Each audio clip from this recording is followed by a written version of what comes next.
ہمارے قریب کے دیہات کا ایک واقعہ ہے۔ ایک نوجوان جس کی تعلیم بھی نہیں تھی اور شکل بھی عام سی تھی، یعنی شکل بھی عام سی، عقل بھی عام سی اور تعلیم بھی نہیں تھی۔ اس کی ایک خوبصورت کزن تھی۔ اس نوجوان نے کہا میں اپنی اس کزن سے شادی کرنا چاہتا ہوں۔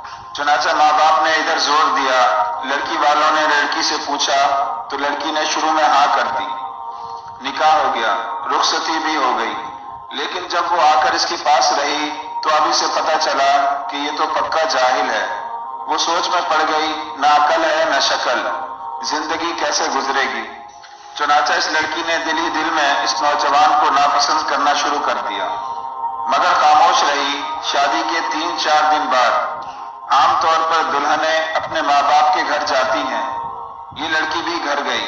اس کے دل میں یہ بات تھی کہ اب میں دوبارہ اس گھر میں کبھی نہ آؤں تو زیادہ اچھی بات ہوگی، مگر اسے ماں باپ کے سامنے بات کرنے کی جرت نہیں ہو رہی تھی، کیونکہ ایک تو قریب کا رشتہ تھا، دوسرا شروع میں ہاں بھی کر چکی تھی۔ 2-4 دن بعد خامند لینے کے لیے آ گیا۔ ماں باپ نے کہا کہ بیٹی تیاری کرو، تمہارا میاں تمہیں لینے آیا ہے، جاؤ اس کے ساتھ۔ چنانچہ اس نے اپنا سامان باندھا اور اس کے ساتھ چل پڑی۔ انہیں ایک گاؤں سے دوسرے گاؤں جانا تھا۔ راستے میں اس نے خامند سے کہا کہ مجھے پیاس لگی ہے۔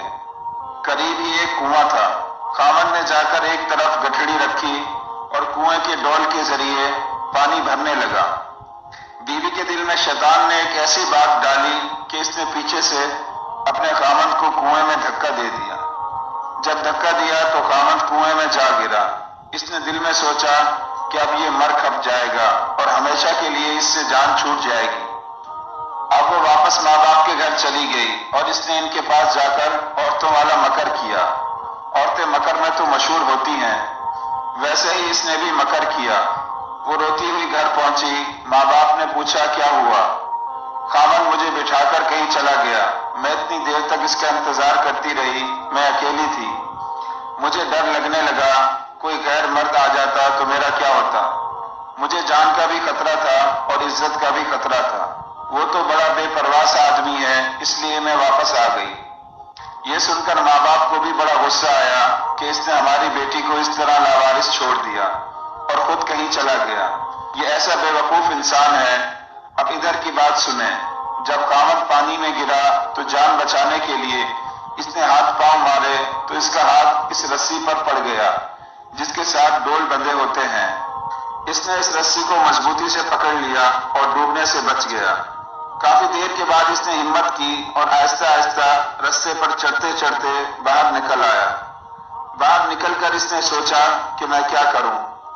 اس نے دل ہی دل میں کہا مجھے امید نہیں تھی کہ میری بیوی میرے ساتھ ایسا معاملہ کرے گی، کوئی بات نہیں، میں دوبارہ چلا جاتا ہوں۔ چنانچہ اب وہ دوبارہ سسرال کے گھر آیا۔ اتنے میں کپڑے بھی خشک ہو گئے تھے۔ جیسے ہی وہ سسرال کے گھر میں داخل ہوا تو لڑکی کے والدین نے اس کو بہت جلی کٹی سنائی۔ کہنے لگے تو کیسا بے عقل انسان ہے کہ تو ہماری بیٹی کو اکیلے چھوڑ کر چلا گیا، تو بڑا بے پرواہ ہے، تجھے اس کا ذرا خیال نہیں۔ انہوں نے جو کچھ کہا اس نے خاموشی سے سنا اور آخر میں صرف اتنا کہا کہ ہاں مجھ سے غلطی ہو گئی ہے، بہرحال آپ اپنی بیٹی کو بھیج دیں، ہمیں گھر جانے میں دیر ہو رہی ہے۔